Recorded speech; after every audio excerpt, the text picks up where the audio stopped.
पंढरपूर वारी ही जगातील सर्वात जुनी पायी यात्रा आहे का? आज जगभरात अनेक वॉकिंग फेस्टिवल्स होतात. पण तुम्हाला माहितीये का, पंढरपूरची वारी ही जगातील सर्वात जुन्या आणि आजही अखंड सुरू असलेल्या पायी यात्रांपैकी एक मानली जाते. वारीचा इतिहास तब्बल 700 ते 800 वर्षांहून अधिक जुना आहे.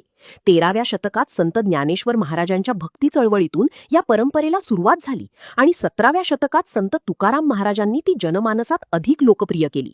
1685 मध्ये नारायण महाराजांनी पालखी सोहळ्याची परंपरा सुरू केली. तर 1832 पासून ज्ञानेश्वर आणि तुकाराम महाराजांच्या पालख्या स्वतंत्र मार्गाने निघू लागल्या. वारीची कीर्ती इतकी होती की 1795 मध्ये स्कॉटिश चित्रकार जेम्स वेल्स यांनीही आपल्या नोंदींमध्ये वारकऱ्यांच्या निस्सीम भक्तीचे आणि या यात्रेचे आश्चर्यकारक वर्णन केले आहे. लाखो वारकरी दरवर्षी 250 किलोमीटरहून अधिक अंतर चालतात. तरीही वारीची शिस्त आजही जगासाठी एक आदर्श मानली जाते. यामागचं रहस्य म्हणजे दिंडी व्यवस्था. प्रत्येक वारकरी एका दिंडीचा सदस्य असतो आणि दिंडी प्रमुख राहण्यापासून जेवण, आरोग्य आणि संपूर्ण नियोजनाची जबाबदारी सांभाळतो.